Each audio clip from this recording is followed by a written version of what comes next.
What's up, nerds? This is Mr. Storm, and this is your introduction to Desktop Publishing 2. Desktop Publishing 2 is a continuation of Desktop Publishing 1. If you have not taken that class, please go back and take that class. Get out of this class, take that class, because this class assumes that you already understand those concepts, and I don't have to reteach any of that stuff, right? So if you haven't taken Desktop Publishing 1, go back and take that class before you take this. But let's get into the disclosure. Let's talk about the schedule, Google Classroom, how you're going to turn in assignments, all of that fun stuff. So disclosure first. Let's get into it. All right. So Desktop Publishing 2 is an in-depth course for the creative-minded student waiting to gain, or wanting, not waiting, wanting to gain computer experience. This course provides students with the opportunity to learn advanced publishing skills while creating a portfolio containing newsletters, brochures, invitations, flyers, calendars, proposals, and blah, blah, blah, blah, blah, blah, all that stuff, right? Professional appearance will be evident in the quality of work produced for student portfolios. Basically, all of that means is you're going to make a bunch of fun stuff in this class, and I'm going to expect it to be better than the stuff you made in Desktop Publishing 1. We're just going to take those skills and advance our understanding of that material. So there's no textbook for this class. Everything's going to be done through Google Classroom. You will be using lectures built by me, and you will be doing assignments assigned by me. We are going to... This class has fewer assignments than most of the other classes I teach, but those assignments are more in-depth than the other classes. So there's a trade-off. You'll be doing fewer assignments, but each assignment is going to be more, right? So you are not required to bring anything to this class. The only thing that you should bring to this class if you want to is a pair of headphones. If you don't want to use my headphones, you can bring your own and use those. You can do this class anywhere, as long as you have an internet connection and a computer. I teach all this material using free software. So whereas with the Desktop Publishing 1 class, we learned how to use Microsoft Publisher, in this class I teach you all free software. So we'll be getting into a free desktop publishing application called Scribus, and I'll teach you how to use that and all that. Let's see. Grades will be updated by Thursday at midnight. Unless the assignment was due on Thursday, then every assignment that you did that week will be turned in, or will be updated by Thursday at midnight. You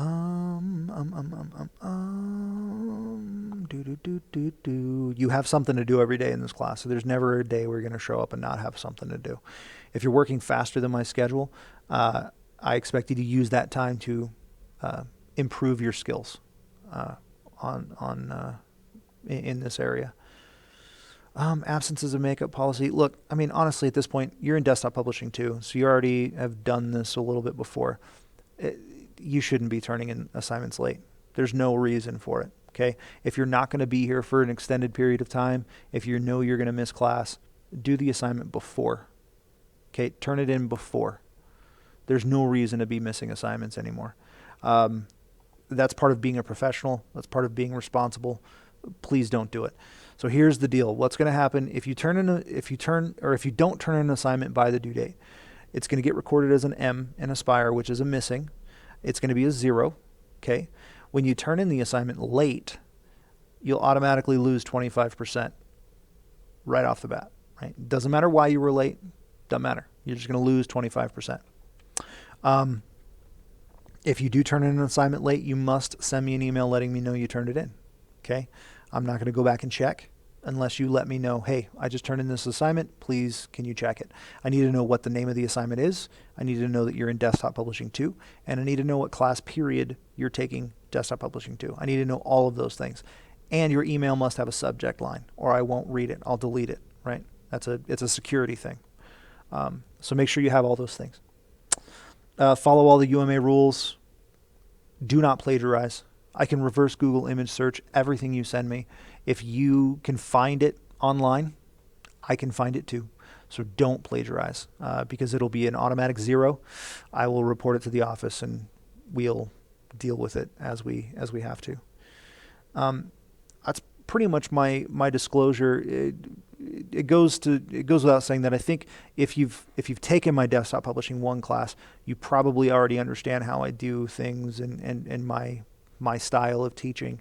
But my little idiosyncrasies and my pet peeves and all that kind of stuff we'll talk about in class. But for the most part, just respect other cadets' work. Don't mess with other cadets' computers. Don't delete files that you didn't create. Just be generally respectful of everybody else's time and everyone else's effort, because everyone's trying to do well. And if you disrespect that effort, then you're not doing as well as you should be doing. So let's stay focused. Let's not mess with each other. Let's talk about the schedule quickly. So this is the planned schedule for Desktop Publishing 2. Now, if this changes, okay, great. But this is essentially what you're going to be doing in class. So today we're doing the intro. You're gonna the next lesson you're gonna do is what you'll learn in Desktop Publishing 2. I'm gonna go into that's going to be kind of an in-depth lecture on the things that you're going to be learning, just a little taste of some of the things you'll be doing, and then you'll have an assignment attached to that, something simple. And then you'll have ethics.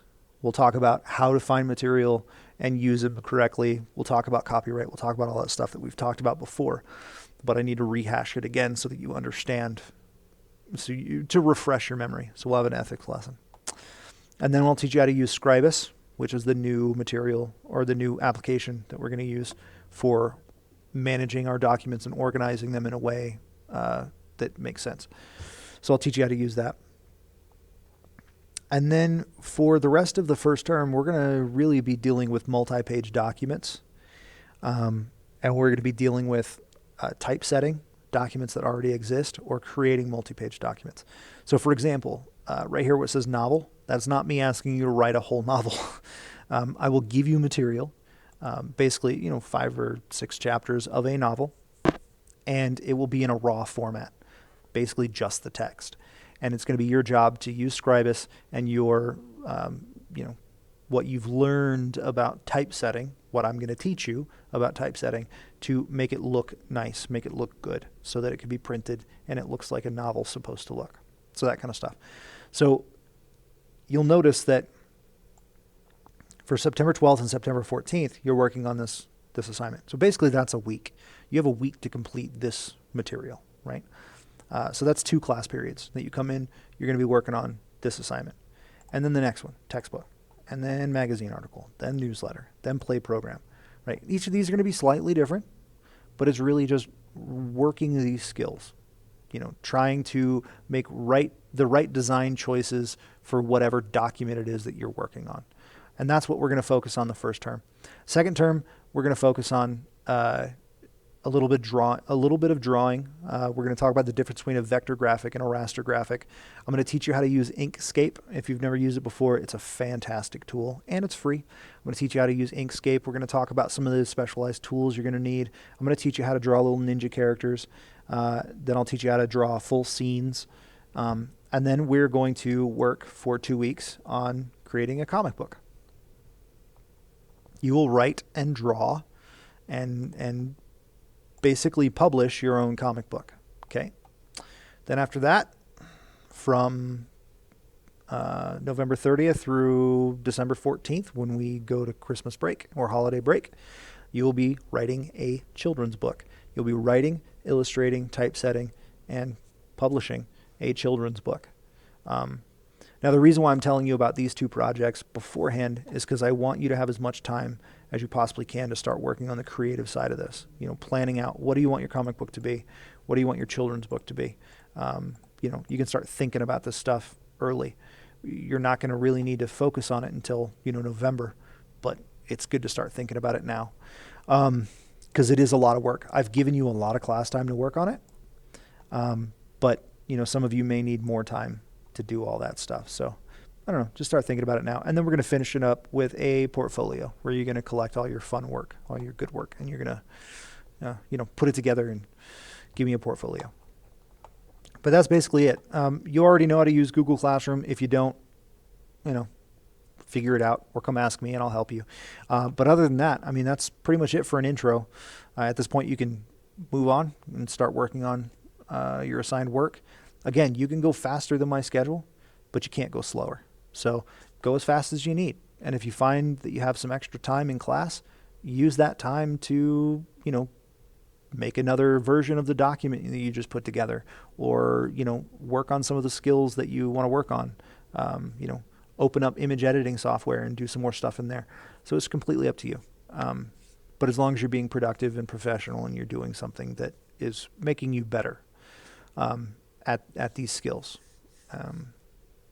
But that's it for me. So if you have any questions, come talk to me, come ask, and I will see you next time.